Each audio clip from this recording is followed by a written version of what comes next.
Hello everyone. Today we are going to discuss about the file management system in operating system. So first we must know about the file. A file is basically a collection of related information that is stored on a storage device, that is hard disk, secondary storage device, or it can be on magnetic tapes, it can be on optical disk, that is used to store the data permanently. So it is a sequence of bits, bytes, lines, or records whose meaning is defined by the file's owner, the user who has created that file. So let's proceed with the structure of the file. A file structure should be according to a required format that the operating system can understand. जो operating system को समझ में आए, that structure of the file should be there in the system. So a file has a certain defined structure according to its type. A text file is a sequence of characters organized into lines. A source file is a sequence of procedures and functions. An object file is a sequence of bytes organized into blocks that are understandable by the machine or the system. When operating system defines different file structures, it also contains the code to support these file structures. Unix and MS-DOS support minimum number of file structures. So let's discuss about the file types. File type actually refers to the ability of the operating system to differentiate the different type of files such as text file, source file, binary file, etc. Many operating systems support many types of files. Operating systems like MS-DOS and Unix have the following types of files. The first one is the ordinary file. These are the files that contain users' information. These may have text, databases, or executable programs that are created by the user. The user can apply various operations on such files like add, modify, delete, or even can delete the file entirely from the system if required. Then comes directory files. These are the files that contain the list of names and other information related to these files. That means these are kind of files which hold the other files related to a particular kind or type. Then comes special files. These are the files also known as device files, which hold the information about the different devices that are connected to the system. These files represent physical devices like disks, terminals, printers, networks, tape drives, hard disks, floppy disks, CD-ROMs, etc. etc. These files are of two types: character special files. In character special files, data is handled character by character, as in case of terminals or printers. Second one is block special files. In block special files, data is handled in form of blocks, as in case of secondary storage devices like disks, tapes, etc. Then comes file access mechanisms. File access mechanisms actually refers to the way in which the records of a particular file are being accessed by the user. There are several ways to access the files. These are sequential access, direct or random access, indexed sequential access. Sequential access, first we discuss about. A sequential access is that in which the records are accessed in some particular sequence or order that is followed during access of the records from the file. That is, the information in the file is processed in the order one record after the other. This access method is the most primitive one. This is the simplest method.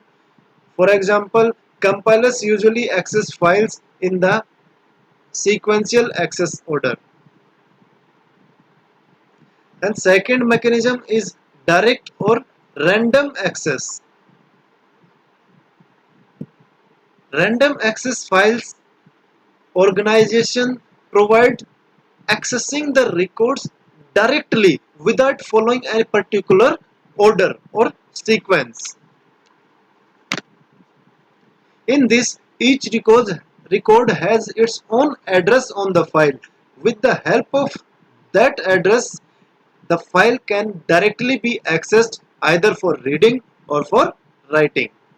The records need to not be in any sequence within the file, and they need not be in adjacent locations in the storage space that is used to store that particular file.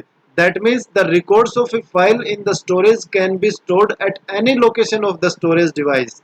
It is not required that it must be stored in a sequential or ordered way. Next comes indexed sequential access.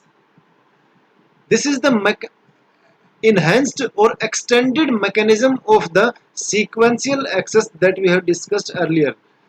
In this, an index is created for each file which contains pointers to various memory blocks where the actual files are stored. Just like our books, there is an index through which we can access any topic with its page number. Same as the concept here, where we prepare an index of every file, and through that index we can access any file because that index has the address locations of the files where the particular file is stored. Then we this is all about access methods. Then we are discussing about space allocation methods. For allocation, we talk about that the system which allocates the memory addresses to each and every file for its storage. The files are allocated disk spaces by operating system. Operating system deploy three main ways to allocate disk space to a particular file. These are contiguous allocation, linked allocation, and indexed allocation.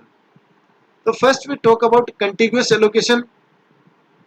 In this, each file occupies a contiguous address space on the disk. That means the files are stored contiguously on the storage device, one after the another. Assigned disk address is in linear order. It is very easy to implement because we are following a simple sequential order to store the data files. In this, external fragmentation is a major issue with this type of allocation technique. As the files are stored in a sequential order, so external fragmentation in the storage may arise. To overcome this, there comes linked allocation method. In this method, each file carries a list of links to disk blocks. Directory contains a pointer to first block of a file. In this, we are using a directory structure that points to the first block of a particular file, and that first block will be pointing to the next block of the file, and that next block will be pointing to the second next block of the file, and so on. All the blocks of a particular file are linked to one another in linked allocation. In this, no external fragmentation is there as linked mechanism is being used, effectively used in sequential access file.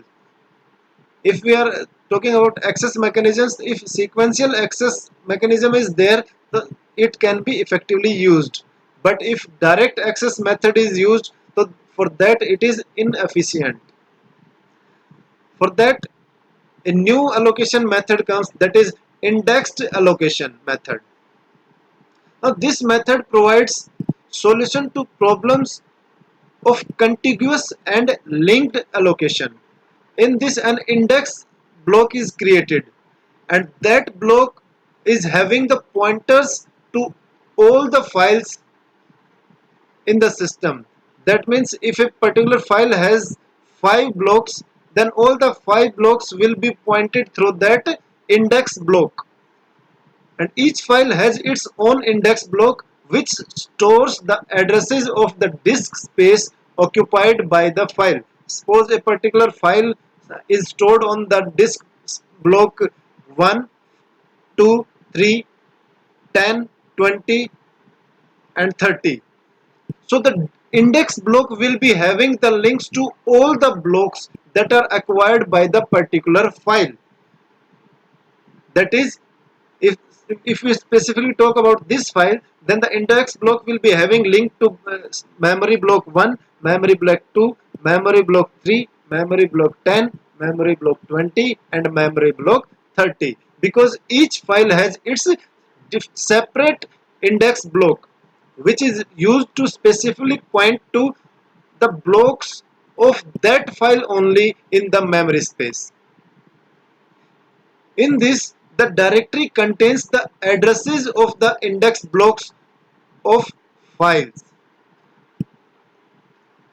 Each file is having its own index block, and all the index blocks will be linked to a directory structure. That directory will be having links of all the index blocks, and index blocks in will be having the links of all the memory blocks that are acquired by a particular file. So this is all about file management in operating system. Then comes disk structure, that we will be discussing in the next video.